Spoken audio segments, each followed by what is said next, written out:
In olden times, when wishing still did some good, there lived a king whose daughters were all beautiful, but the youngest was so beautiful that the sun itself, who indeed has seen so much, marveled every time it shone upon her face. In the vicinity of the king's castle there was a large, dark forest, and in this forest, beneath an old linden tree, there was a well. In the heat of the day the princess would go out into the forest and sit on the edge of the cool well. To pass the time she would take a golden ball, throw it in the air, and then catch it. It was her favorite plaything. Now one day it happened that the princess's golden ball did not fall into her hands, that she held up high, but instead it fell to the ground and rolled right into the water. The princess followed it with her eyes, but the ball disappeared, and the well was so deep that she could not see its bottom. Then she began to cry. She cried louder and louder, and she could not console herself. As she was thus lamenting, someone called out to her, "What is the matter with you, princess? Your crying would turn a stone to pity." She looked around to see where the voice was coming from, and saw a frog who had stuck his thick, ugly head out of the water. "Oh, it's you, old water splasher," she said. "I am crying because my golden ball has fallen into the well."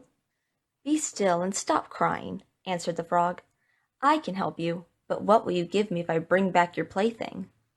"Whatever you want, dear frog," she said. "My clothes, my pearls and precious stones, and even the golden crown that I am wearing." The frog answered, "I do not want your clothes, your pearls and precious stones, nor your golden crown, but if you will love me and accept me as a companion and playmate, and let me sit next to you at your table and eat from your golden plate and drink from your cup and sleep in your bed, if you will promise this to me, then I'll dive down and bring your golden ball back to you." "Oh, yes," she said. "I promise all of that to you if you will just bring the ball back to me." But she thought, "What is this stupid frog trying to say? He just sits here in the water with his own kind and croaks. He cannot be a companion to a human." As soon as the frog heard her say yes, he stuck his head under and dove to the bottom. He paddled back up a short time later with the golden ball in his mouth and threw it onto the grass. The princess was filled with joy when she saw her beautiful plaything once again, picked it up, and ran off. "Wait, wait!" called the frog. "Take me along. I cannot run as fast as you."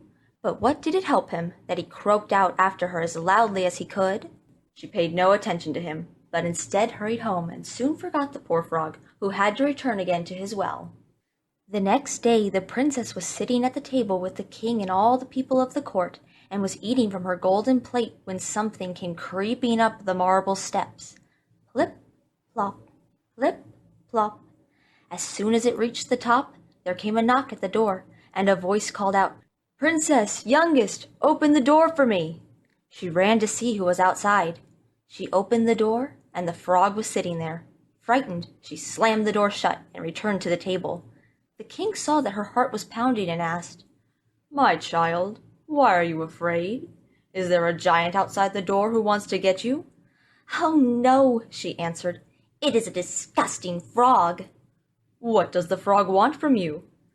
"Oh, father dear, yesterday when I was sitting near the well in the forest and playing, my golden ball fell into the water, and because I was crying so much, the frog brought it back, and because he insisted, I promised him that he could be my companion, but I didn't think that he could leave his water, but now he's just outside the door and wants to come in."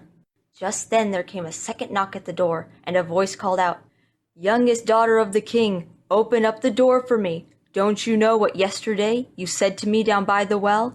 Youngest daughter of the king, open up the door for me." The king said, "What you have promised, you must keep. Go and let the frog in." She went and opened the door, and the frog hopped in, then followed her up to her chair. He sat there and called out, "Lift me up next to you." She hesitated, until finally the king commanded her to do it. When the frog was seated next to her, he said, "Now push your golden plate closer so we can eat together." She did it, but one could see that she did not want to. The frog enjoyed his meal, but for her every bite stuck to her throat. Finally he said, "I have eaten all I want and am tired. Now carry me to your room and make your bed so that we can go to sleep." The princess began to cry, and was afraid of the cold frog, and did not dare to even touch him, and yet he was supposed to sleep in her beautiful clean bed. The king became angry and said, "You should not despise someone who has helped you in time of need." She picked him up with 2 fingers, carried him upstairs, and set him in a corner. As she was lying in bed, he came creeping up to her and said, "I am tired, and I want to sleep as well as you do. Pick me up or I'll tell your father." With that she became bitterly angry and threw him against the wall with all her might. "Now you will have your peace, you disgusting frog!" But when he fell down, he was not a frog, but a prince with beautiful friendly eyes. And he was now, according to her father's will, her dear companion and husband. He told her how he had been enchanted by a wicked witch, and that she alone could have rescued him from the well, and that tomorrow they would go together to his kingdom. Then they fell asleep. The next morning, just as the sun was waking them, a carriage pulled up, drawn by 8 horses. They had white ostrich feathers on their heads, and were outfitted with chains of gold. At the rear stood the young king's servant, Faithful Heinrich.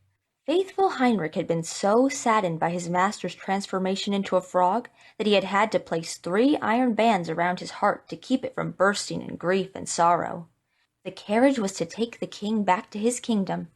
Faithful Heinrich lifted them both inside and took his place at the rear. He was filled with joy over the redemption. After they had gone a short distance, the prince heard a crack from behind, as though something had broken. He turned round and said, "Heinrich, the carriage is breaking apart." "No, my lord, the carriage it's not, but one of the bands surrounding my heart, that suffered such great pain when you were sitting in the well, when you were a frog." Once again, and then once again, the prince heard a cracking sound and thought that the carriage was breaking apart, but it was the band springing from Faithful Heinrich's heart because his master was now redeemed and happy.